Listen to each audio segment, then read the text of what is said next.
Sud Radio, faut que ça change. Anthony Martin-Smith. Et oui, faut que ça change en ce mois de juin 2026. C'est l'après-midi, vous savez quoi? Il y a un match de demi-finale qui arrive sur Sud Radio. Stade Toulousain à Racing, à Marseille, demi-finale de top 14. Alors vous ne bougez pas parce que ça va arriver juste après nous. Mais à mes côtés, Mathéo Lamblot, comment ça va? Bonjour Anthony, ça va bien et vous? Bah écoutez, quand je vous vois aussi grand, parce que vous êtes sur une chaise beaucoup plus haute que moi, je me dis que ça va. Mais je touche pas le sol. Oui. C'est bien ce qu'il me semblait. Julie Pressia qui est de retour sur l'antenne de Sud Radio. Bonjour Julie. Bonsoir à tous, bonsoir la team. Moi je touche le sol avec mes talons. Bon, grand bien vous fasse. On va parler d'éloquence, figurez-vous, dans cette émission. Est-ce que nous pouvons parler? Est-ce que nous pouvons prendre la parole, dire les choses telles qu'elles doivent être dites? Eh bien, nous en parlons dans un instant avec mon invité, mes invités même. Ils sont nombreux, ils s'appellent Antoine, Clotilde, Maëva, Quentin. Ils seront autour de notre table en deuxième partie d'émission. Mais avant, on aura Laetitia Tanguy. Bonjour Laetitia. Bonjour. Merci d'être avec nous. Vous êtes directrice générale de l'association L'éloquence de la différence. Et vous allez nous expliquer dans un instant de quoi il s'agit. Et puis vous êtes également avec votre chargée de communication, si je ne dis pas de bêtises, Amanda, c'est ça? C'est ça. Amanda, alors j'ai pas votre nom de famille, je suis désolé. Maillot, Amanda Maillot. Eh bien écoutez, bienvenue autour de cette table pour l'émission Sud Radio, faut que ça change. Et bien c'est parti les amis, la story de la semaine avec vous Julie. Sud Radio, faut que ça change. La story de la semaine. Et c'est ce qu'on appelle se prendre un jingle en pleine face. Merci à Julien Delmas à la réalisation. Julie Pressia, justement, a-t-on le droit de prendre la parole? C'est un peu la thématique de votre chronique aujourd'hui. exactement. Anthony, toi qui donnes la parole, ce soir je pose la question aux auditeurs, je te pose la question qui a le droit d'être entendu. Et bien tout le monde. Cher ambassadeur de l'éloquence, on est ravis. Vous symbolisez le meilleur des prétextes pour ne pas seulement parler de handicap, mais aborder l'accessibilité de la parole. Hélène Keller, devenue sourde et aveugle à l'âge de 19 mois, s'est incarnée comme la première femme en situation de handicap diplômée et nous permet de recaler ce bon vieux proverbe. La parole est d'argent et le silence est d'or. La parole et le silence sont indissociables, comme la pluie et le soleil. Pourtant, avant de nous faire entendre et de parfois confondre la bêtise dans le silence, il faut détricoter les croyances. Et pour cela, associer l'action à la parole. Alors suivez-moi, je continue encore un petit peu. Alterner silence et accélération, c'est l'effet vélo-mobilette. Je ne sais pas si vous vous rappelez, lorsqu'on bricole son vélo à 8 ans, pour que résonne un frauduleux bruit de mobilette grâce à des languettes de papier obstruant les rayons du vélo, mais que l'impression d'avancer plus vite est plus forte. Le 9 juin, se sont produits au théâtre Mogador des personnes concernées par le bégaiement, l'aphasie, l'autisme ou encore la surdité à l'occasion du concours Tous éloquents, visant à démontrer que la différence ne les empêcheront pas de convaincre, d'émouvoir ou de défendre une idée. Dans notre société, est-ce qu'on écoute davantage les personnes qui parlent vite, comme moi là actuellement, fort et sans hésitation? On apprend à écouter les mots, mais rarement les personnes. Est-ce que parler, c'est être entendu? La communication est l'un des premiers obstacles rencontrés par les personnes en situation de handicap. Faut que ça change, fallait que je le place celui-là, parce que l'inclusion ne commence pas seulement par une rampe d'accès, elle commence aussi par notre capacité à écouter des voix différentes. Rien pour nous sans nous. Messieurs, dames, bienvenue. Chers auditeurs, restez avec nous. Vous risquez de muscler votre parole au dîner de ce soir. Merci Julie Pressia. Vous avez oublié les déficients visuels et pourtant ils étaient représentés lors de cette finale. Je veux pas dire, mais on voit qu'il y a quand même de l'exclusion déjà. De l'exclusivité pour toi, Anthony, Oui, vous avez pour oublié, en parler. Voilà, vous avez oublié que votre animateur, que vous adorez évidemment, est lui-même non-voyant. J'en suis ravi, Julie. Merci. En tout cas, j'ai ce souvenir. Mathéo, vous l'avez fait ça, vous, mettre un morceau de carton ou de plastique sur le pneu de votre vélo quand vous étiez petit? Ah non, parce moi, je que le faisais tout le temps. Moi, j'ai jamais su bricoler, donc... Bon, c'est pas bien compliqué. Laetitia Tanguy, on va venir vers vous. Déjà, vous dirigez cette association qui a été montée en 2022, exactement, il y a 4 ans, par un garçon étonnant, en tout cas moi qui m'a toujours surpris. Est-ce que vous pouvez nous raconter un peu l'histoire de votre association et ses objectifs? Oui, c'est ça. Tout est parti en fait autour du bégaiement, puisque notre président fondateur Mouna Bizri a lui-même un fort bégaiement. Et il avait beaucoup de difficultés à s'exprimer. Et il a décidé de relever un défi qui était de participer au concours d'éloquence de son école de commerce. Et cette expérience a radicalement changé sa vie. Et il a décidé d'ouvrir un concours à toutes les personnes avec un bégaiement, d'abord à Paris, puis partout en France. Et très rapidement, d'autres structures sur d'autres handicaps sont venues vers lui en lui disant que eux également avaient les mêmes enjeux, les mêmes problématiques. Et c'est comme ça qu'il a créé officiellement l'association en 2022 Éloquence de la différence. J'avais été invité à un dîner de gala une fois. Et justement, des candidats à ce concours qu'il organisait étaient venus prendre la parole. Je peux vous garantir qu'il n'y avait pas une mouche qui volait. Même les mouches s'étaient couchées parce que c'était prenant et incroyablement puissant, déjà ne serait-ce que dans les mots qui sont choisis. Comment on construit, comment on accompagne vos candidates et vos candidats qui s'inscrivent dans votre programme pour qu'ils aient un discours qui soit fort, puissant et entraînant. Et on parlera après de la finale justement où on a vu des comportements du public complètement invraisemblables. Alors, il faut savoir que le programme, nous, on voit la finale donc le 9 juin, par exemple, cette année, mais ça commence très très tôt, puisqu'on ouvre les candidatures dès le mois d'octobre. Et c'est un concours qui est ouvert à tous. Donc, du moment que vous avez le handicap qui sera représenté sur scène, puisqu'il n'y a que 6 handicaps, on ne peut malheureusement pas laisser la place à tout le monde. Donc, il y a un casting, si on peut dire, pour avoir les candidats. Le principal critère, c'est surtout la motivation et de savoir s'engager sur la durée, parce que c'est un programme qui va durer pendant 3 mois. Ensuite, il y a une grosse période de recrutement des coachs, puisque les personnes vont être coachées par des bénévoles. Et ces bénévoles vont être formés par l'association, notamment sur les retours bienveillants, les critiques constructives, parce que c'est un programme qui est certes, le maître mot c'est la bienveillance, mais il est surtout très exigeant. Il ne faut pas croire qu'il passe que du bon temps. Donc on va former les bénévoles qui vont accompagner les candidats. Le programme commence officiellement le premier week-end de mars. D'accord. Et ils vont suivre des masterclass, donc de manière très classique, les piliers de l'éloquence, la posture, la voix, le regard, etc. Et l'autre pan qui est très important, c'est l'écriture du discours, le choix des arguments, etc. Mais aussi la confiance en soi, la gestion du stress et la capacité à s'exprimer au-delà du handicap. En fait, le handicap ne doit plus être le critère principal, et il doit être presque gommé. On doit voir la qualité d'éloquence des candidats, et c'est les bénévoles qui vont accompagner les candidats tout au long de l'aventure. Au début, ils sont 65. Puis il y a les demi-finales qui déterminent qui va représenter son handicap sur la scène de Mogador. Et voilà. Le théâtre Mogador, Oui. en plein Paris, qui ordinairement est plutôt connu pour accueillir cette comédie musicale très connue avec un certain lion qui est roi. Julie Pressia, je sens que vous avez une question. Oui, c'est vrai, ça me brûle les lèvres. Alors j'en ai une première. Déjà, comment est-ce que vous définissez l'éloquence ? Souvent, on confond l'éloquence avec la perfection. Parfois.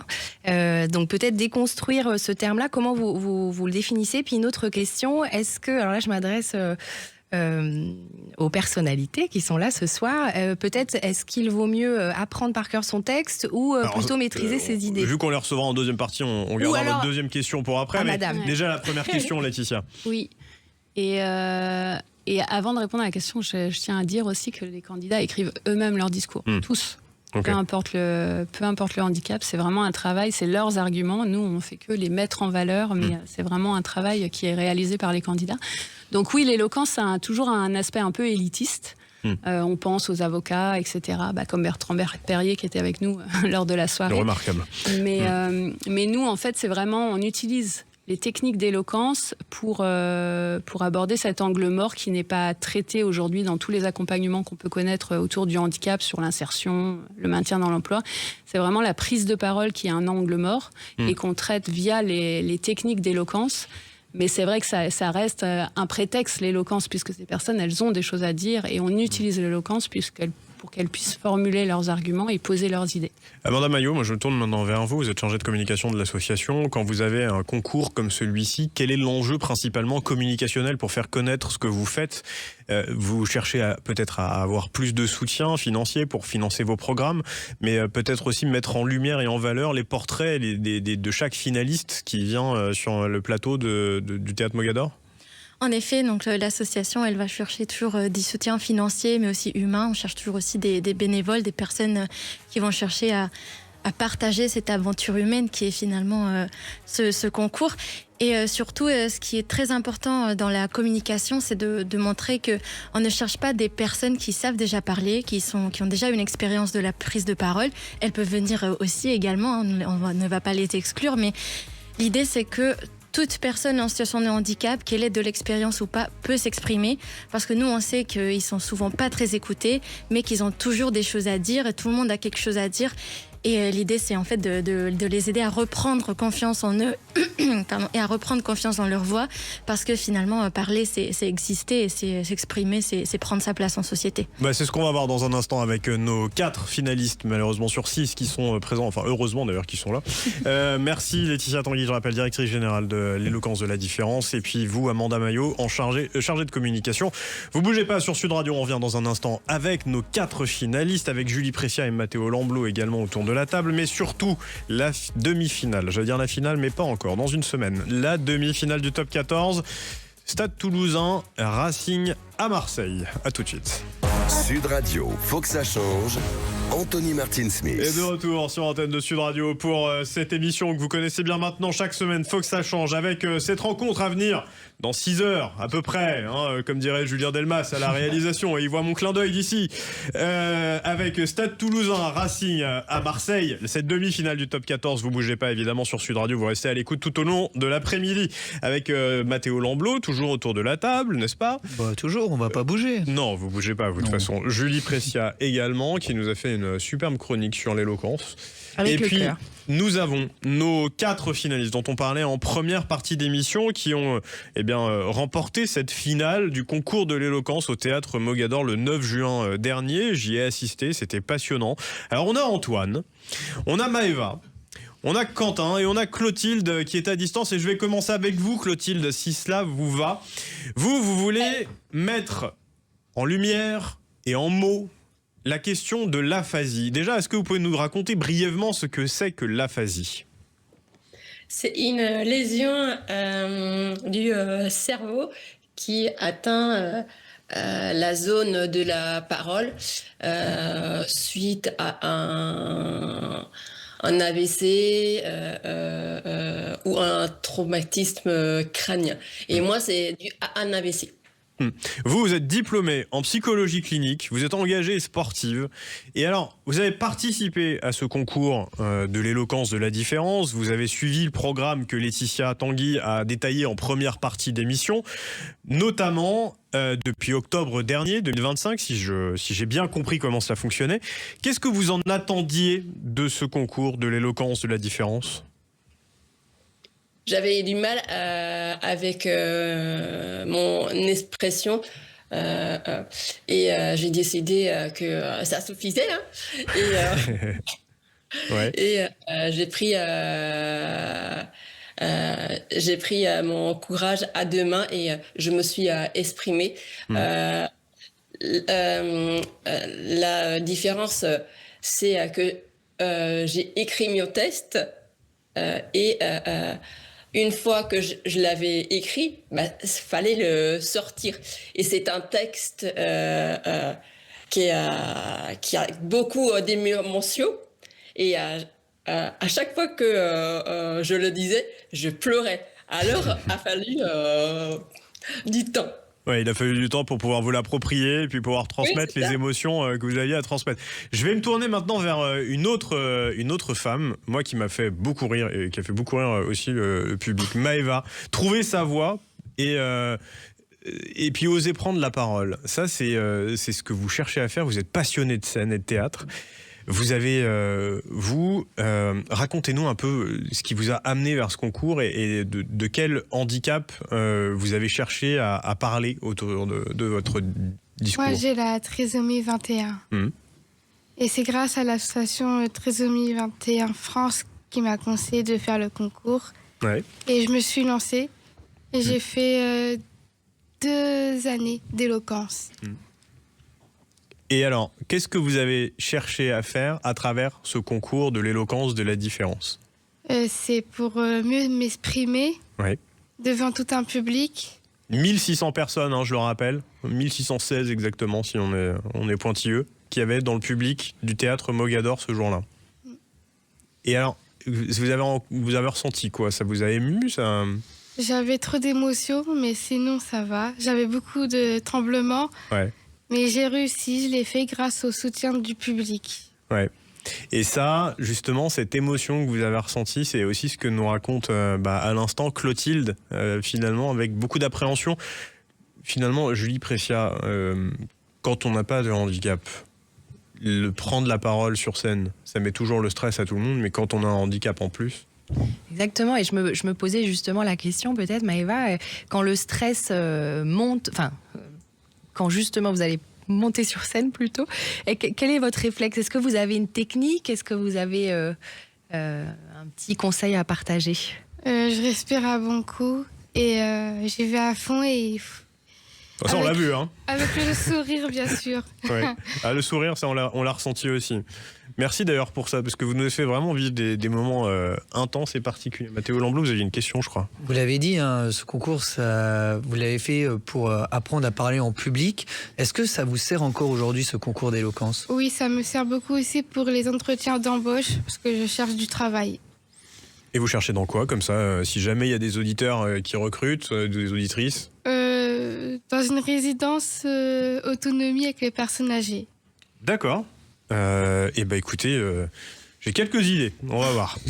Je vais me tourner sur ma gauche avec Antoine. Alors vous nous avez fait rire, et notamment avec Bertrand Perrier qui vous a quand même sacrément allumé sur scène. Notamment parce que vous aviez décidé de partir étudier à Londres. Vous disiez notamment, je l'ai noté, que aller vivre dans un pays étranger avec une langue étrangère, on vous donnait pas 3 semaines. Oui, effectivement, je suis parti étudier en Angleterre, mais c'était pas à Londres, c'était dans une autre ville qui était à 50 mètres à 50 mètres en train de Londres. Ouais. Mais effectivement, j'ai étudié en Angleterre et je suis resté effectivement 3 ans, oui, comme je l'ai dit dans mon discours. Et Bertrand Verrier avait dit que vous n'y étiez pas resté pour la bouffe, hein, je le cite. Oui, je sais, je suis pas resté pour la nourriture, mais j'avoue, là-bas, les plats, ils sont pas atroces, mais ils sont quand même pas toujours ragoûtants, on va pas se mentir. Moi, j'aime bien des beans. Et effectivement, je suis resté un peu pour mon intérêt spécifique pour la langue anglaise. Ouais. Et aussi parce que les gens là-bas sont sympas à l'université. Ouais. Qu'est-ce que vous êtes allé chercher dans ce concours de l'éloquence de la différence? Ce que je suis allé chercher dans ce concours de l'éloquence de la différence, c'est surtout le fait de mieux parler pour me former dans le monde professionnel en tant que personne autiste.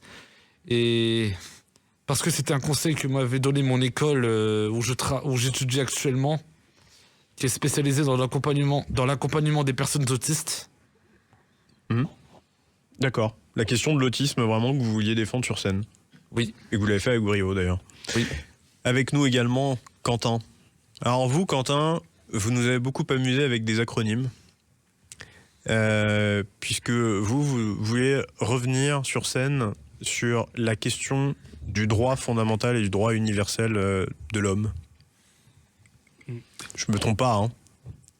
Oui, c'est ça, effectivement. Voilà. Enfin, en fait, plutôt, c'est le sujet, on va dire, qui m'a été imposé, voilà, effectivement. Donc, faut-il traiter tout le monde de la même manière pour être juste qui, justement, voilà, faisait appel à des notions, en tout cas, pouvait faire appel, notamment, à travers l'argumentaire à des questions notamment liées au droit, etc. Donc, effectivement, j'utilise. Parlez plus près du micro, s'il vous plaît. Pardon, pour être sûr qu'on vous entende bien. Oui, donc, oui, voilà, effectivement.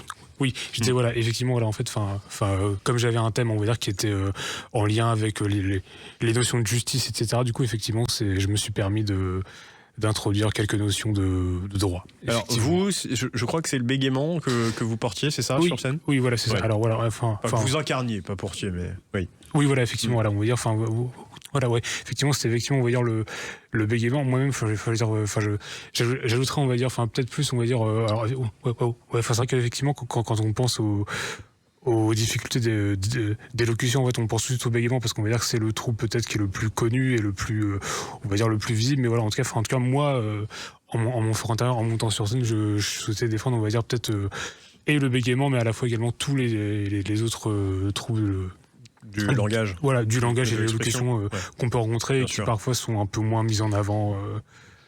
Ouais.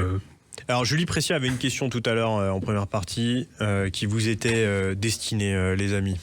Oui, ma question c'était... Vous aussi, même tarif, parlez plus près du micro s'il vous plaît. Est-ce que déjà alors peut-être que pour Quentin, j'ai une autre question. Je désobéis. Mais peut-être la phrase dont vous êtes le plus fier dans votre discours, vu que vous portiez une cause noble. Voilà la phrase qu'il faudrait retenir. Je pourrais du coup citer, on va dire, la phrase de fin. On va dire, merci, au revoir.